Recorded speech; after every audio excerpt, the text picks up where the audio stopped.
Fall's a time to plan ahead and ensure your brand shows up in ways that matter. 4imprint's promotional products work as hard as you do and make a lasting impression. From quality apparel, including exclusive brands, to drinkware, tech, and totes, they've got thousands of options to fit your brand and budget. Plus, you get free samples, expert help, and their 360-degree guarantee. So you'll be 4imprint certain everything shows up just right, right on time. Explore more at 4imprint.com. 4imprint, for certain.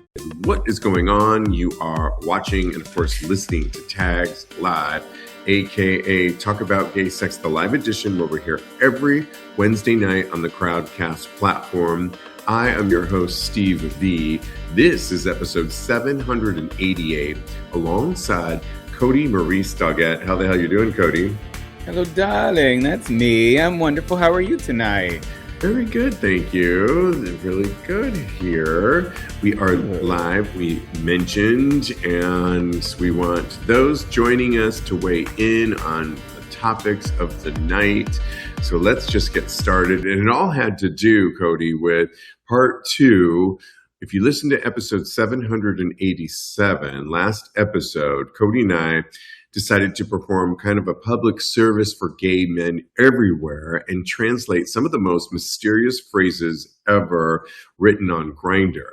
So things like looking for friends, open to more, not on here much, no expectations, just vibes. We'll let you listen to that episode, and we thought it'd be fun to keep this game going as we round out summer. We quickly, though, learned that gay men have somehow created an entire language where almost nothing means exactly what it says. But tonight, we're taking it one step further because according to a new Queerty article, apparently one of the most common things gay men are doing on Grindr isn't hooking up, dating, making friends, Cody, or even fighting over who can host. It's disappearing. Guys are actually admitting that they'll open the app, answer a few messages, tell someone they just got back from the gym, took a shower, and then vanish for 4 days. That was actually one, Cody.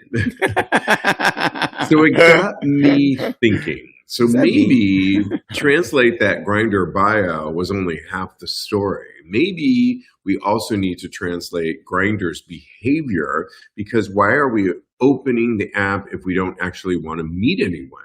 I mean, are we just bored? Are we horny for 12 minutes? Do we want attention? Do we just want to make sure somebody still thinks we're hot? Have hookup apps basically become another form of social media where we check Grindr the same way we check Instagram, except instead of likes, we're collecting taps? And hey, handsome. And before we start judging everybody else, I think we also have to admit something. Are you ready for it?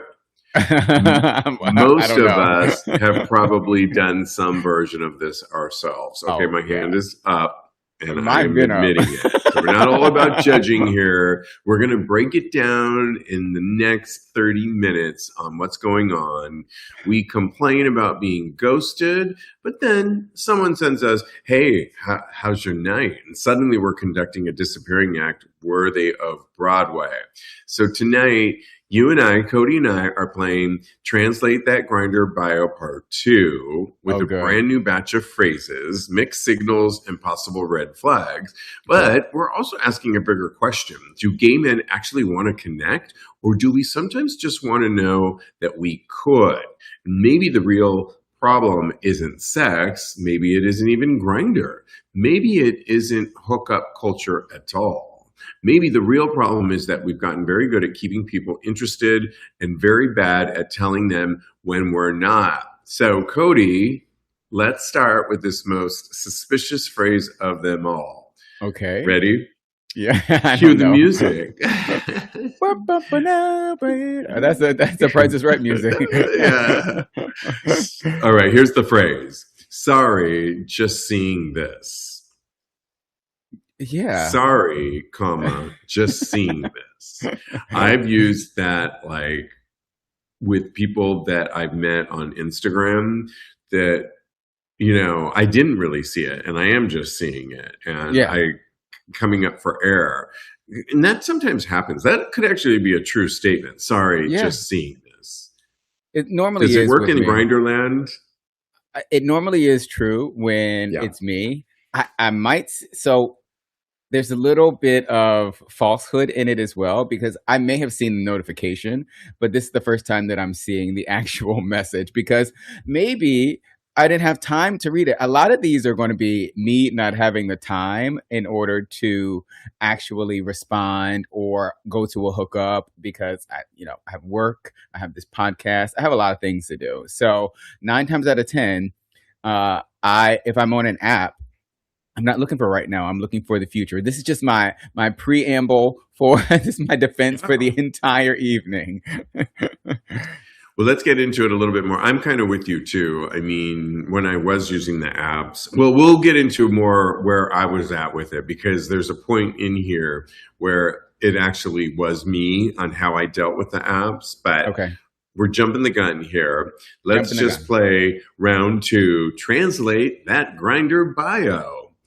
Okay, here's another one. Not on here much. What does that translate to you? Not on here much. Why announce that you're not on the app at all? That one is again, I'm a busy person. This is not my life. If you give me your phone number, which I've done, I think I mentioned this on the previous conversation. If I give you my phone number, then you're more likely, or my Instagram, which I've given to plenty of people and maintain a lot of connections that way, then it's more of a possibility for us to actually meet up and have a date or connect. So I think that that's what that one means personally. I don't like that one at all. Not on here much. Again, if you listen to the last episode, I don't like lazy talk, and we're going to break it down a little bit later on. What do we create this new lingo, this new language that only gays on Grindr or Snippies or Scruff only know how to Subtext. communicate? Yeah, The I don't gay really like it. subtext. Yeah, I don't like it at all. Not on here much. It's like, but you're on here, girl. You are. And it's like, so if you are on here, don't say that. That's irrelevant to me. I don't need to know if you're on here much at all, if you're on here every day, if you're on here in between coffee breaks. I don't care. It's like, I'm really interested if you're interested or not. So Yeah. to Okay. me, that's irrelevant. Don't like it. So, let's move on to sorry, just seeing this. We kind of talked about that one, right? Yeah, Like, we just yeah. kind of So discussed that yeah. one. Okay, here's one. Just showered. I use This that one a is lot. Just showered. Yeah, because you know why? I like for them to envision me naked coming out of the shower. Oh, So that's why that's I use that. clean, Yeah, squeaky, clean. and Yeah, naked. I mean, actually, that's kind of hot too. Yeah, Diego just got home from working all day, and he's like, "Hold on, I'll go up to the roof with you, but I need to take a quick shower." And I was like imagining him all squeaky clean, and he was. And we Oh, went up to the roof, and it made it that much more enjoyable. I think knowing he was squeaky clean for some reason, and so yeah, I like that one. The QWERTY okay. piece that we're highlighting that talks about all this, we're actually asked people these short phrases that we give, just got back from the gym, about to eat dinner, and then you don't hear from them for 4 days, was actual people admitting that they will say stuff like that. Just showered, just back from the gym, about to eat, and then they will disappear the rest of the night. Mm. I mean, why do we initiate conversations we don't actually want to continue, Cody? Attention mostly, because like I said, this is going to be me on trial. This is like my Salem witch trial right here. No. Yes, I feel like Annalise Keating is on the other side of this. So, how to get away with the murder? Yeah. So mainly for attention is why I do it. But also, to put my feelers out there. Honestly, I'm not. If I'm talking to you, I'm probably genuinely interested in hooking up with you. Like I said before, me personally, I don't have a lot of time on my hands. So especially now that I'm dating somebody, I really don't have a lot of Right. free time on my hands. So it's become an issue to where it's not for lack of desires, for lack of time in order for us to actually Yeah, there's connect. only so much time in the day. I mean, a lot of Yeah. this will be both of us referencing periods when we were on the app. Obviously, Well, I I'm am not on on the app it, still. and not obviously, but yeah. So a lot of this is that. But yeah, I mean, I think, I think that it could be. I probably wouldn't say anything like that because I do think it's stringing people along, Yeah. and it is a little bit flirty. And then if you disappear after 4 hours, it's just kind of putting a little bit of breadcrumbs out there and then pulling it away like you're a disappearing act, and I don't like that. So Yeah, again, no, it's definitely for attention from my perspective. But I feel like a lot of people take offense to that. I don't necessarily take offense to it. If somebody seems interested in me and they want to communicate and then just for some reason they disappear, I'm not going to take offense. I'm just going to move along to the next person. That's not everybody. I find that a lot of people on the apps think that they are owed something. I just had an interaction the other day where some guy was like, "Oh, I thought you were going to be different than all the others," and I was like, "Yeah, I thought you were going to be different than all the others too," because I hadn't responded to him, and he gave me a compliment, and if you give me a compliment, I don't owe you anything. I don't have to say thank you. I don't have to say to look in your direction. That's you choosing to give me a compliment. So I didn't respond to him at all. But then he got a little butthurt, and I said, "I thought you were going to be different too, because I didn't think you were going to be a person to take offense to me not actually responding to you when I have no interest in you." So I don't know. I feel like you bring up a really good point on sensitivity, and this is just light stuff. I mean, if you just think about it, at the very core, you're just responding to a thumbnail picture of somebody that you think maybe is cute, maybe not. It's not even like a real person standing in front of you, right? Yeah. And even if somebody was standing in front of you at a bar, I've said hi to people before, and it was just that, a simple hi or, "Hey, Yeah. how you doing?" And I mean, I think I do that even today, and it really doesn't mean much. Nothing other than I see your presence, I acknowledge you, maybe you're cute, but that's all. It's just a nice acknowledgement of seeing you, right? It doesn't need to go anywhere else than that. And it can, but I don't think that it needs to. And I think a lot of people get, all snitty and upset about stuff like that. So yeah. Well, what about when somebody writes, "What are you up to?" ? What's that translation for? Because typically that would seem like you might be interested, and it kind of pushes it towards something beyond, I just took a shower, flirtation. It yeah, seems more hey, committal. sup? Oh, What's yeah. up? Yeah, all that Yeah. stuff. It's, No. hey, what are you up to? If somebody asked me that, I think I actually would write, I wouldn't go on a dissertation, Cody, but I would actually You write, sure? I would probably say, "Oh, I'm cooking up a storm," or I don't know. No, I wouldn't be weird like that. I would probably just say, "I'm all just chilling after work," something like that. Yeah. Something, again, non-committal. I feel like if somebody asks you what you're up to, then they are definitely interested in seeing you this moment and seeing if you are free and available. So that shows me that they're interested personally. So if somebody asked me that, I would say what I'm up to, and if I'm in the Yeah. space to actually connect with them. It'd be funny if we looked at your Grindr now and you're like, "I'm recording my podcast live right now. What are you up to?" Because he can do everything happen. all at once. Yeah.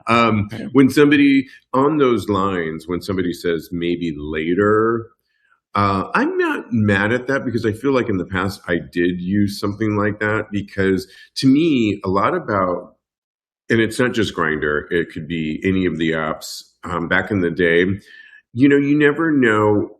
It wasn't like I was even looking for something better, although sometimes that was the case. It was literally, and we'll talk about this a little later on, like, why is it so easy to ghost people or put people kind of on the back burner? One of the reasons that we'll give you a little preview of that is hooking up with somebody is about timing. It's about, like, usually it's in the evening. So when is your dinner? Like, to me, dinner is so important. And Yeah. sitting down to dinner, like, we're planning our dinner tonight after the show, and it's like it's prepped already. And dinner is so important to me. Sitting down to dinner, actually having a meal, it's so important to me. And that's kind of one of my priorities. And so don't get in the way of my meal.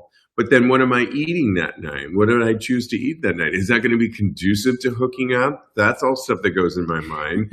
Or did I talk to a couple of friends that said, well, maybe we'll get together? Or do I really want to watch that new Netflix series that kind of might take precedence depending on how late this goes? Oh, and by the way, I have a meeting kind of tomorrow and I wanted to go get an early start in the gym.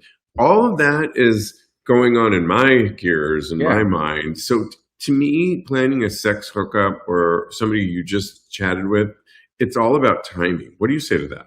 Exactly. The stars have to align. I have to be. The meals have to really align. Well, I am the cordon bleu moment has to. I just can't overeat. I think that's the only thing with me as a self-proclaimed top is that I just can't. I can't have too much food because then I'll be uncomfortable. I won't have sex. That's the only thing. It goes for both tops and bottoms, right? Yeah, definitely. But as far as everything else, like you're right. If it depends on what I have to do tomorrow, it depends on this evening, what my plans are, what I think that I want to accomplish with my evening, and if there's a new series out, like Lanterns is out on HBO Max, so don't call me on a Sunday. So yeah, the stars have to align. Do we need to check that out? Would Diego and I like that show? Aaron Pierre is in it. He's super sexy, and I mean, yes. What's it called again? Lanterns. Lanterns, yes.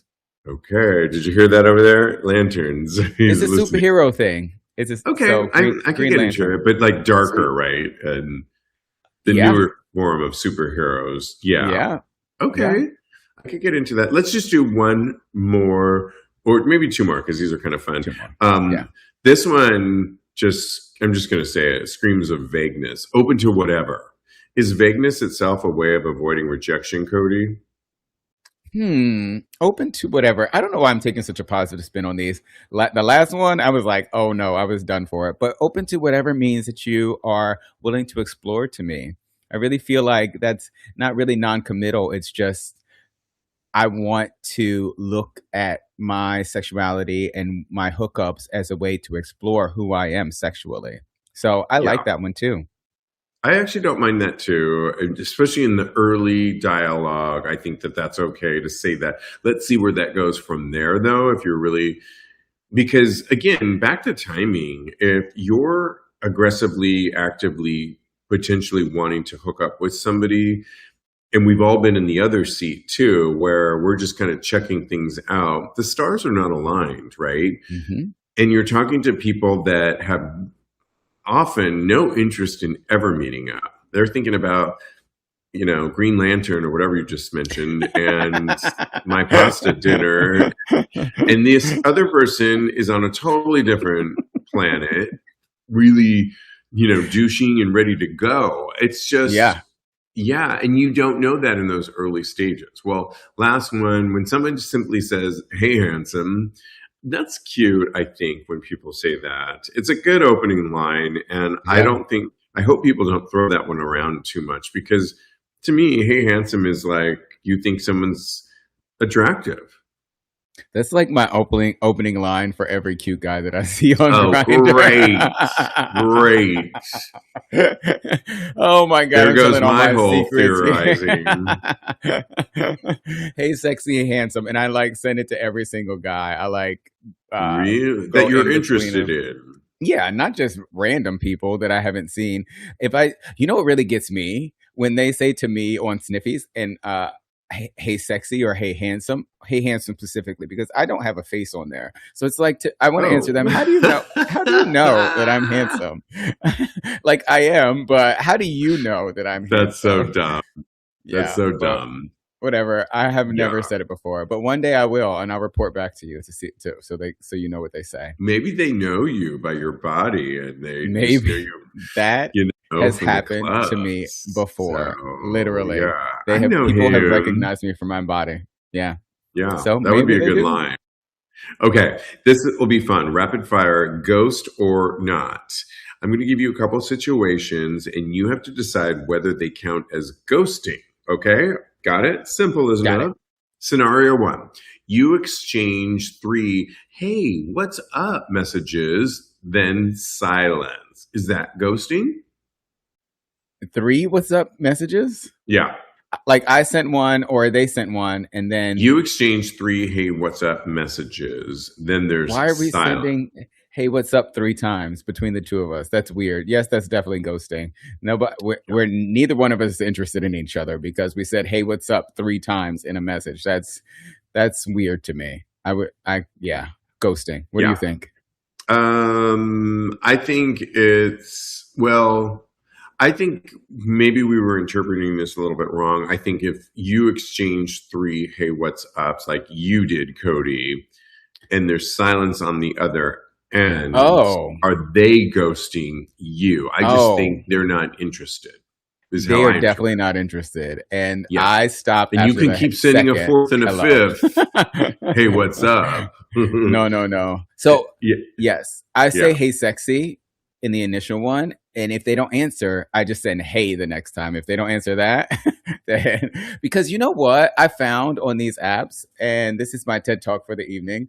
I Okay. found that the more brusque and abrupt and kind of like laissez-faire you are with it, I feel like the more responses I get because Okay, that brings up what we're going to get into. Let's get into a few more of I these because always do I that. don't get into this because why are we, is this a new language? Are you up on that kind of language? We're about to get into that. But I just want to do a couple more scenarios, rapid fires, Okay. ghost or not. You Trade Pics talked about meeting, then silence. To me, that's ghosting. Because Definitely. if nothing happens after that, silence, right? Definitely That's ghosting. Okay, good. Yes. Scenario 3. You've hooked up twice and he stops responding. Ghosting? That's ghosting. Definitely ghosting. Yes. He Yeah. found another boyfriend. Yeah, or it ran its course. I mean, hey, you got 2 moments out of this. 2 is not enough. I'm a greedy person. I mean, all right. 4, 2. You went on a date. Definitely. Oh, wait, let's not do that one. Let's do this one. Okay. You messaged for 2 months, but never met. What do you think of that one? I've done that before. That's great. This I feel like is a biggie for a lot of people, straight, gay. Like, this is where I love my sister because she's like, I'm not interested in a pen pal. And, where it just keeps going on. And the next thing you know, it's 2 months have gone by. I mean, Diego just got a promotion in 2 months. It's like he did a lot in 2 months. And it's like, I know, right? And it's like, you're still talking to this fool and nothing's happened. Damn, I'm a fool now. Well, I mean, to me, it's just silly. No, I hear what you're saying, but I do have people in my DMs and on my Grindr and my Sniffies that we've been talking. 2 months for a have minute. gone by, and you're still just more. I think years. But God. Again, the stars just haven't aligned. It's not that I'm not interested in having sex with them. It's just that we haven't had the opportunity, the space. Some of them have boyfriends. Some of them go out of town frequently. I'm busy myself. It's just things have not aligned. I'm interested in. I love them all. No, I like it. So if you're listening, I love it. I am dating somebody, I love it. So that brings us into kind of our main topic and kind of dissecting with what this article is really saying about, is this a new language? Are you up on the lingo? Do people even really want to meet? And it asks the question, do we actually want to meet? Or do we just want to be wanted? And the Queerty article cites a sociologist by the name of Gregor Mattson, basically making essentially the observation that people want the top and they want the tap and the reciprocal interest. The top. They want the top. I know. Wow. They do want the top too. So they basically want the tap and the reciprocal interest, yet can be much less enthusiastic about actually leaving home to meet. Hmm. And I would argue that that's kind of true when I was on the apps back in the day. I mentioned all those things like my meal. Is it in the right time of the meal? Meals are so important to me. And it's kind of my priority. You can argue with me all you want, but it just is. Um, or it was a TV show, or it was somebody I was talking to, or it started to get too late. And all these things, I mean, is attention now part of the grinder experience? Basically, our attention spans. So something just kind of dawned on me when you were talking about all of that entire thing. Yes, we are part of it. I would say, especially for me, part of it Yeah. is the attention, the taps, and the interest. Now, there's a whole nother component to it. The fact that I really want to have sex. 'Cause we've discussed this before. I'm a very horny man. Um, so sometimes what happens is the once the interest portion of it has been fulfilled, then the horniness doesn't take over for me to actually be leaving my house. So that Yeah. has happened to me before. So I think I can only assume that it has happened for many other people out there because you have to have a significant amount of horniness for you to leave your house or to have somebody over. So I think that maybe Yeah. the horniness is not outweighing the comfort in these scenarios, especially for me, because it has happened to me before. But I would say it's only happened maybe about 20% of the time. Because if I go on the app, I'm going to hook up, generally speaking. Yeah, it's Not such a necessarily. timing thing too. And that's why I always go back to, when you make that commitment to go out, you get dressed, you go out, you go to, and we're just talking about sex here. We're not talking Yeah. about dating per se. We're talking about like hooking up. It's so much easier when you've already made the effort to either meet your friends, go out by yourself to a place that has a dark room, or even just a regular bar to meet people. You've taken the time, you've made the decision to either meet friends, get yourself ready and looking cute. And then the likelihood of going home with somebody, going to the dark room is that much easier and that much more, I feel, tangible. You also see the person is real. I mentioned that on the last show too. Yep. They're a real life person standing in front of you versus a grid and a square and a profile and a often headless picture. And so the stakes are higher. And if you ever look at acting, you need a scene, a good scene in a film or a play needs to have action, and not just like the word action, but it actually has to have something propelling it forward to move the story along. There needs to be something igniting the scene. If you're just going kind of back and forth, and we'll get into this in a second, about is this becoming social media where you just kind of check it like you check your Instagram? I would argue yes, because the stakes aren't that high. And maybe you were horny when you first logged on. Maybe you were just checking, you were bored.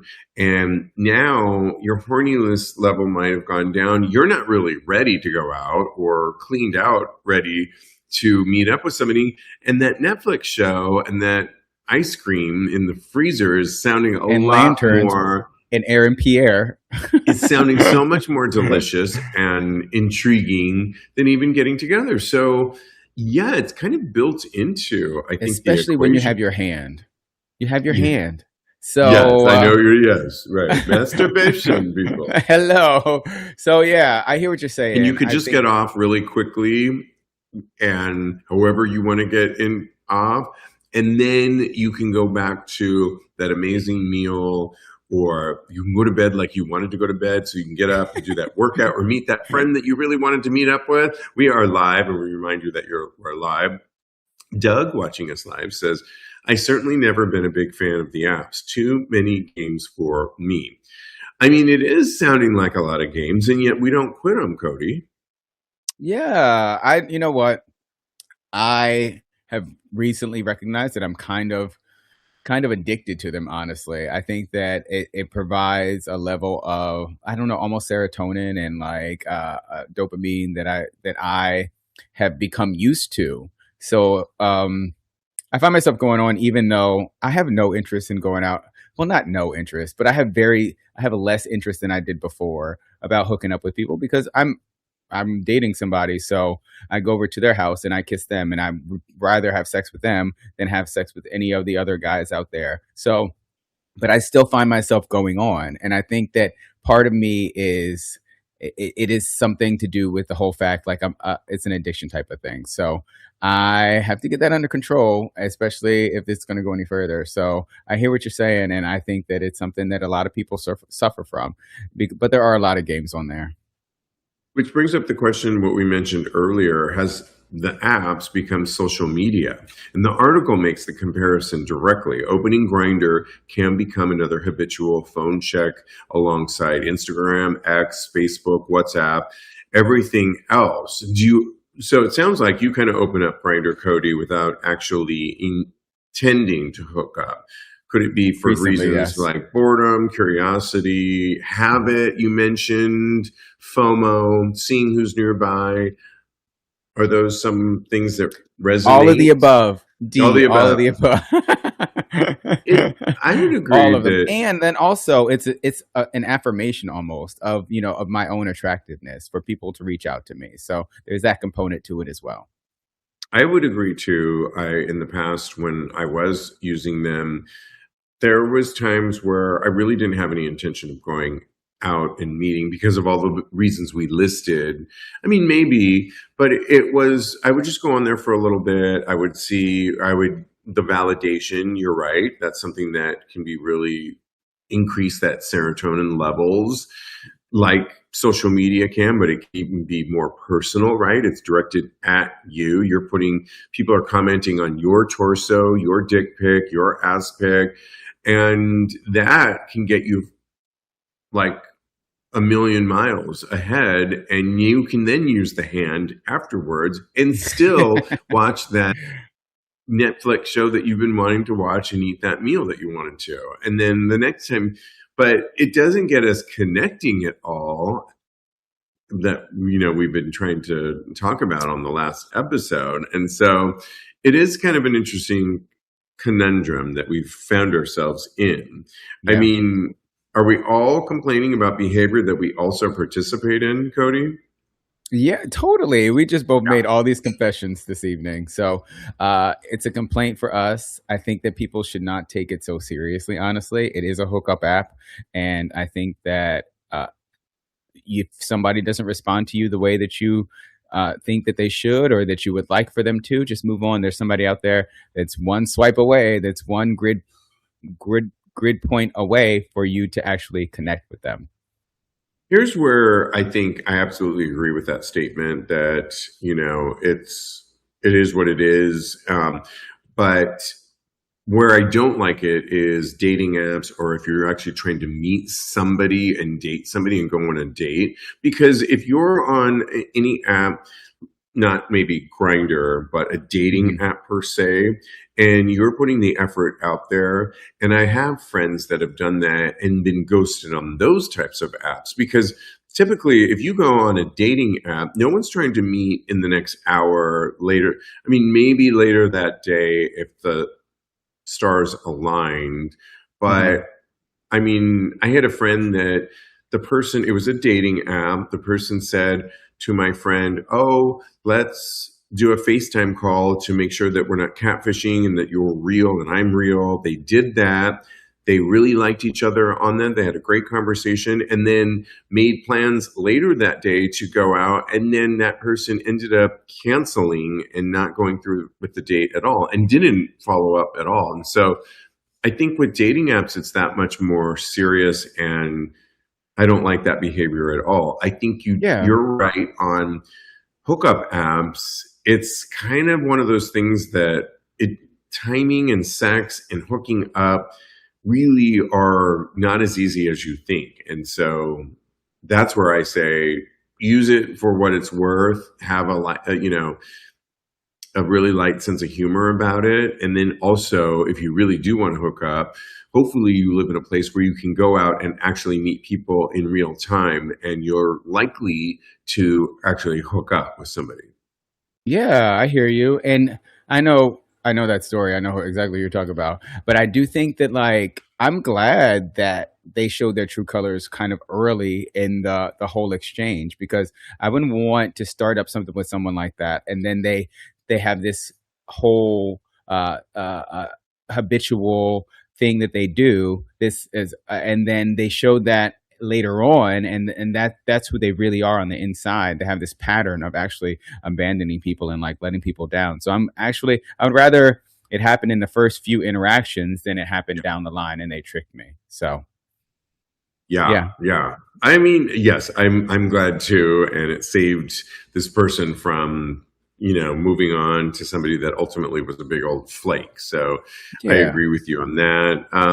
We talked a lot about connection, and we were talking about connective travel and going on travel, that we are actually able to be sexual human beings and connect with people on various levels. We mentioned that you're going going on on the Rush the cruise. upcoming Rush cruise. And although so it's very exciting. sex progressive, I think there'll be plenty of opportunity to connect with your fellow gay men. And that's going to be exciting. And I know you can do that. And I give us more credit than some of the things that we were reading about out there. Well, Yeah. we cited an actual group that was the No Gay Sex Weekend, and that's where that started. That went viral last weekend. That didn't sit well with me at all, but Yes.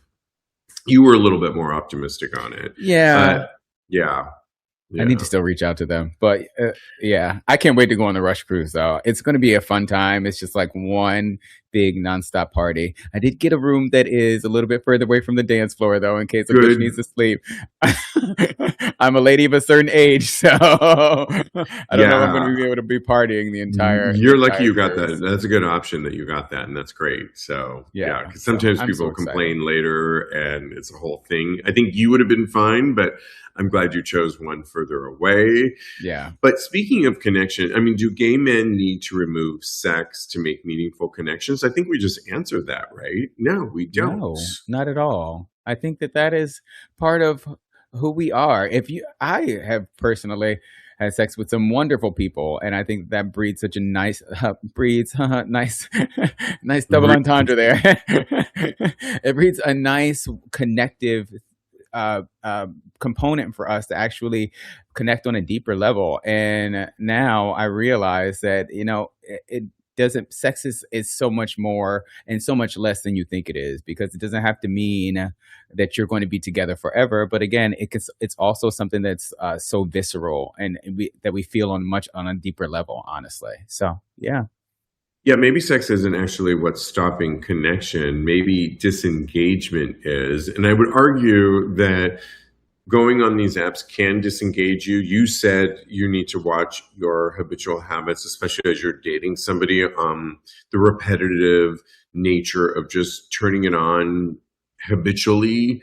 And, maybe this person won't care that much, but if it is becoming something like social media where we just go on there, then it is becoming habit forming. And maybe that's something, the disengagement factor is what's the problem, right? We're just disengaging, where we really, ultimately, I think we all want connection, is what we talk about on this show. And connection, when I say that, I mean connection sexually, I mean connection friendship, I mean connection with a partner, a husband, a throuple, polyamorous, all the ways that we can connect, and that's beautiful. So yeah, I hear you. It's great. And you know what? I go on because I like to see asses. I like when people send me their ass pictures. So it's just something that I've become accustomed to, and sometimes. Never mind. Sometimes the wrong people see the things that I look at on there, but that's okay. That is okay. It's not something that we have discussed because we just started dating. So it's very fresh, and I don't think that there are any, we're not committed to one another just yet, but we are very interested in one another. So we'll see where this goes. We'll see what conversations arise from this thing, and going on sniffies and grinders and what have you. And we'll just take it from there. We're very communicative. We communicate very well, which I think is an important plus. So I can't wait to see where it goes. I wish you had a reality show and I could watch the playback because I would love to be a fly on the wall. Oh, you're getting all the and I stories, would Miss Thing. subscribe. Forget it. Yeah, I'll just piece it together in my head. I love it. Okay, But all right. we also want to know how you weigh in on this hot topic on how do you feel about the apps, and is it transactional in many ways? Are you actually making connections sexually, or are people just ghosting you and it's a waste of time? We want to know. Let us know. You can always continue the conversation over on our Tags Patreon community. Go to patreon.com/Tags podcast. And with that, it's time to get into hot topics. And Cody, oh my gosh, we lost a legend yesterday, Dolly Parton. I remember it was early in the day and I heard something on one of my programs and I was like, why are they talking about Dolly so much? Why are they talking about Dolly? And I was like, it couldn't be. And it was, and we lost Dolly at 80. And it was so just resonated all day long into the night when Diego told me that, oh, by the way, the Empire State Building is doing a tribute to her with an all pink light show. And I happened to be in the neighborhood, getting a bottle of wine, but I recorded it and Diego did his magic and it was beautiful. I was with some other gays there watching it and it was really lovely. And I think if we could just share what Dolly meant to us, I remember in being, a youngin in the 80s, and her first movie is still one of my favorite movies of all time. I'm talking about 9 to 5. It was her first movie. I watched it a million times. My sister and my family friend cite lines from that movie. We've been doing it for years. We've cited lines. I could do it, but I won't do all of them right now. But It's such a good movie. I noticed that a lot of the streaming platforms are showing all of her movies, and you can go on YouTube and see a million of her performances. But for me, it was 9 to 5. And of course, the song she wrote, 9 to 5, she said, I'll do the movie. And by the way, she was acting alongside Jane Fonda and Lily Tomlin, two veteran actors at that moment. Dolly, who was the third, hadn't made a movie at all. And to act opposite Jane and Lily and Dabney Coleman, who does an amazing job in that too, and hold your own, she totally delivered, and it would lead to her Steel Magnolias and a million other films that she was in, and you can watch them all. And I would say that would be my memory of her, and so much of her music too. What about you?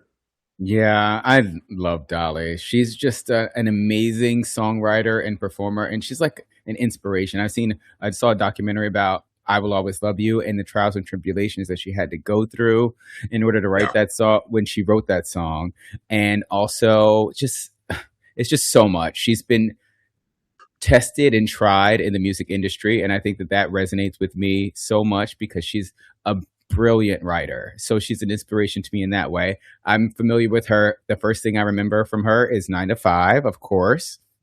And she's just bawdy and brassy and just a force of nature in that movie. And that is something that I love about her. And then growing up, she's always been a constant touchstone for me because just hearing about her life and the things that she says in this world, she's such a loving person. I might start crying right now. She was such a loving person. She loved people. She loved LGBTQ plus people, Black people, her women. She was just a huge philanthropist and a pioneer for children as well. So that warmed my heart to Dolly so much. And I read something in Vanity Fair. Let me pull it up really quick.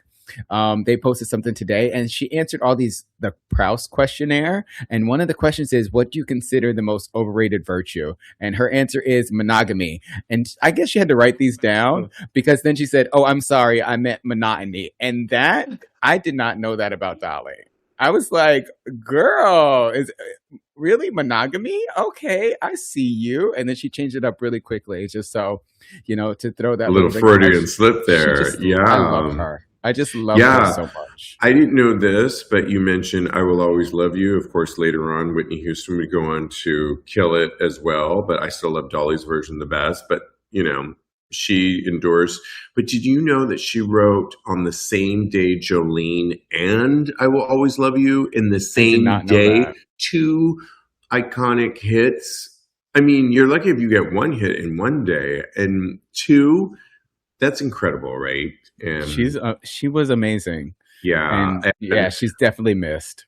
yeah, you also mentioned that, she was an icon and really was very religious too. But when pressed about LGBTQ plus, she was really all about, nope, everybody needs to live their own life.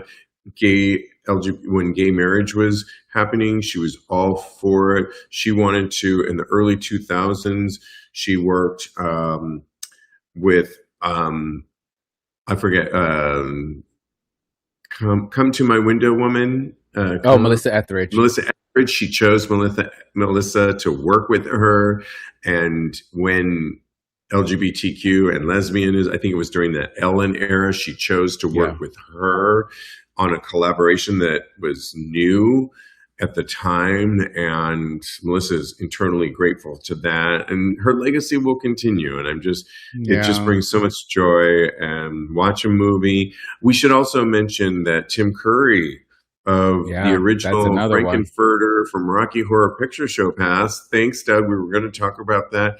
Yeah, he died at the same age as Dolly. The same day. Same day we lost too. And I just saw Rocky Horror Picture Show on Broadway, and see it. What a loss. But Clue is my movie. I love Clue. I love Clue so much. Okay, wait, so is who's in Clue?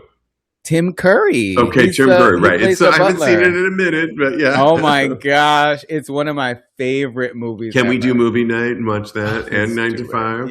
Yes, let's do it. Okay. I'll probably cry the whole way through. We've got to watch 9 to 5. My screen's a little blurry right now. we should do Rocky Horror too. Triple threat feature. Let's do it. Staying on Dolly, this is kind of cool because a Texas judge, just a Texas drag ban that was in effect, shut down by a judge in Texas, a federal judge, cited Dolly Parton in the ruling and also said, just don't go. What am I talking about? A federal judge has struck down Texas Senate Bill 12, a 2023 law targeting drag performances, telling people who are offended by drag shows, the solution is really simple. Just don't go. But what's really cool, Cody, is he also cited Dolly Parton. And he cited her because he basically said yesterday, Dolly Parton, who died yesterday, and criticized the law's definition of performances that appeal to the prurient interest, warning that mainstream entertainment could be penalized. He cited her because he said, why was Dolly Parton always able to perform, who showed a lot of cleavage, a lot of her breasts, just like a drag performer does? And her words, Dolly dressed like a tramp. She patterned herself like a tramp, her words. And almost Dolly was kind of drag before drag was popular in many ways, right? Yeah. And why is Dolly, he cited, this Texas judge, okay? So the ruling went into effect. It will probably get challenged, but for now, it is ruled out. Drag will continue forward now based on this one Texas federal judge. What do you say to this? I think that judge is amazing, and he's way ahead of his time in Texas. I think that, even though it's going to get challenged, we have people that still should be standing up for us being able to perform. And who is hurting anybody with drag? It's just not hurting anybody. And it's just don't go. It's just exactly, just don't go. How about that? So I'm glad he's standing up for us. Thank you, sir. Good news in Georgia, as Georgia just elected its first out LGBTQ plus member of Congress. And guess what? He's Black. Everton Blair made history just this Tuesday in a special election, another Democrat has already won the nomination. So Everett Blair, a black gay Democrat, told The Advocate earlier this year that his party needed leaders willing to fight harder against President Donald Trump. He is headed to Congress after pulling off an upset in a Georgia special election Tuesday. And he defeated Marcy Scott, the daughter of the late Democratic U.S. Representative David Scott, and 53% to 47%. Not bad. Good for him. The first out gay black congressman, Everton Blair. What do you say to this? So excited. I'm so happy. We need more representation in Congress. So I'm so happy for him. Thank you so much. Do us right, brother. Yes, exactly. And good news for those living with HIV and currently taking a daily pill. The New England Journal of Medicine says that new research, a study included 600 participants in 12 countries. They were HIV positive, but undetectable. Half of them were switched to a weekly pill, combining the actual medication. And after 48 weeks, the same number in each group remained virally suppressed. So the idea being that hopefully you will go from a once a week to from a daily pill to a once a week. This is great news, right? Definitely. It's going to make everything so much easier for so many people out there. And yeah, I can't wait for it. Absolutely. And which story did you want to do next before we moved on to Thirst Trap? Should we do one advice and then Thirst Trap? Good idea. Yeah. Let's do. Did you have one in mind? Either the one about the emotionally guy, attached. Either that one or the escorts, which you take a pick. I know I don't want to say escorts on the live stream because I don't want people to know we have one about emotionally escorts. attached one. We'll do the other one on Monday for sure. We'll do it on Monday, so you got to listen, guys, for the escorts. Yes, because it's really juicy, and I want to get into it a little bit more. But this one came from Reddit when they asked the question. By the way, we always give sex and relationship advice, and we'll give our handle at the end of the show, or go to tagspodcast.com and email us via the website. This one wrote on Reddit, do you try not to get emotionally attached to people too easily? I've noticed that when I see someone new online or real life, I can get emotionally invested pretty easily if we talk a lot or I feel some kind of a connection. Not happening on Grindr, right, Cody? And then I often end up getting hurt when the connection fades or the other person pulls away. Do you also get emotionally invested in people pretty easily?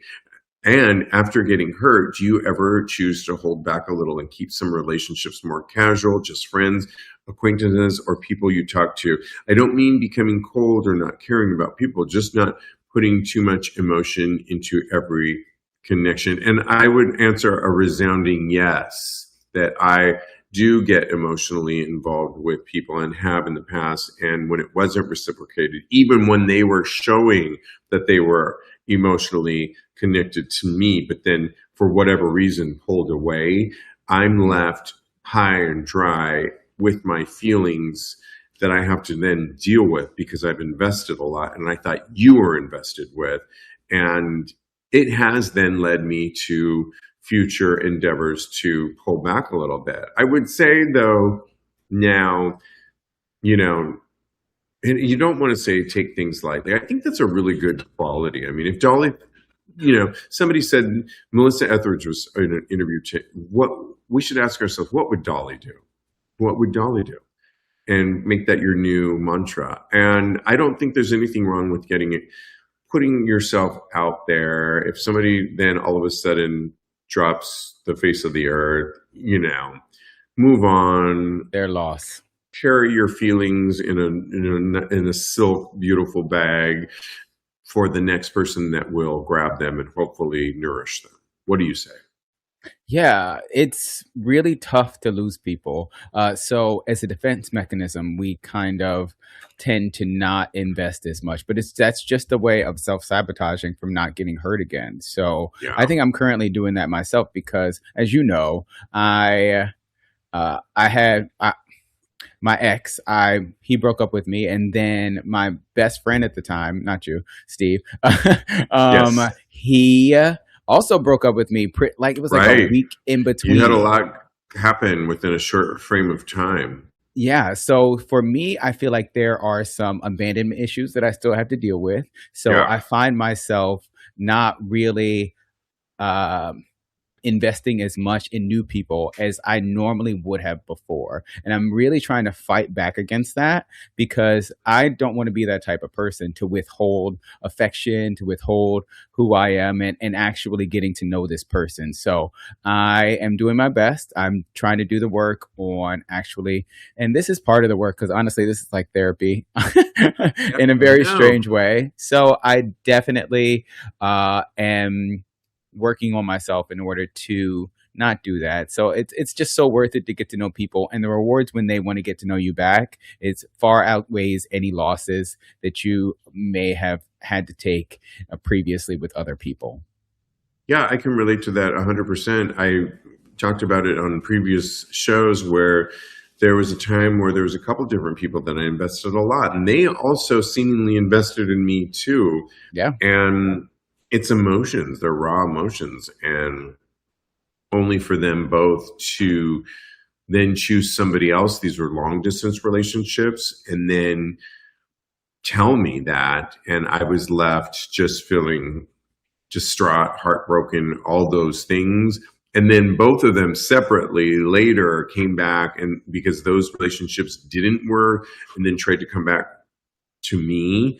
And I was like, nope, too That's late rough. now for my Yeah. own dignity. And while I don't, it wasn't hatred towards them. It wasn't, oh, I don't want to talk to you anymore. In fact, I've talked to both of them since then, and Hmm. it's very nice and cordial, and I wish them well, but wasn't going to go back to a pattern when they didn't, choose me and hurt me that I Yeah. invested so much of myself in. And that's just protecting me.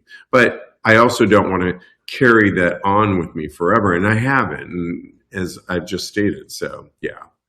Yeah. We're all works in progress. So I'm glad that you're working through that, or you work through that, because you deserve to be Yes. first choice. As we all do. And speaking of choices, good segue into our final segment, Thirst Trap, produced by Straight Up Gay Porn. Straight Up Gay Porn asked the question this week, Thirst Trap recap, which one of these adult performers, 15, took the best photo of the week? And it's our job on an audio podcast, because the show gets repackaged as audio and video. We're on YouTube, Tags Podcast Video. But it's our job to vividly describe why we chose who and why. Who did you pick and why, Cody? There's so many hotties on there, including Ferrero.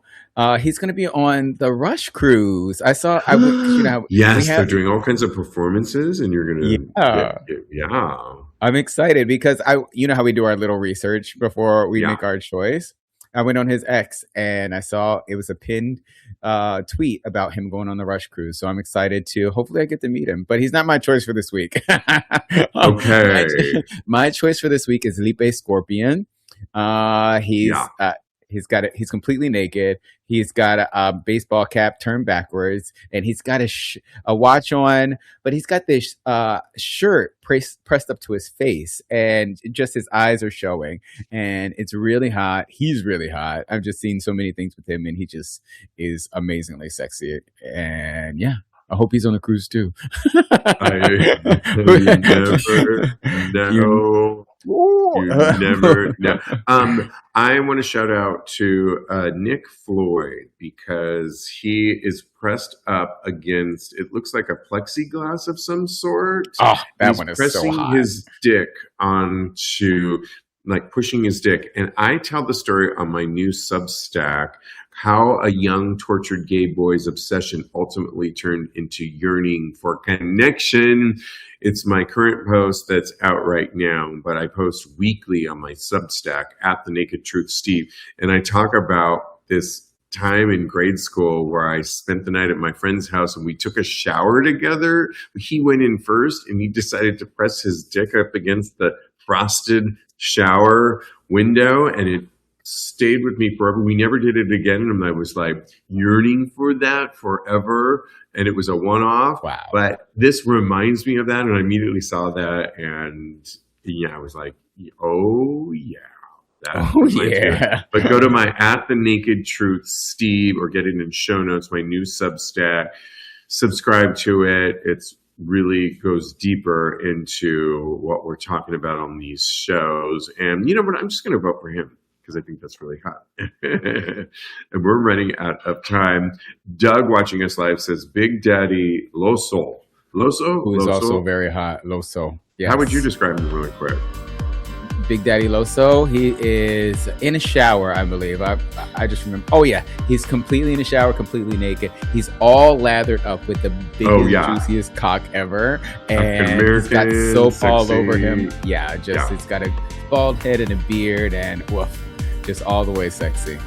I love it. Oh my gosh. You can follow my co-host. The hour went by so fast, so fun. Fast. Let's continue the conversation on our Tags Patreon community, patreon.com/Tags podcast. Follow my co-host Cody on the gram and Blue Sky at Mr. Maurice. Follow me on the gram. I am _Steve B. And in the meantime, continue having hot gay sex.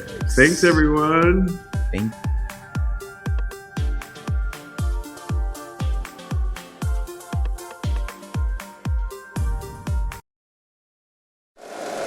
If you like the show, please take a moment to rate, review, and subscribe. It really does help the show to grow. Thank you for listening.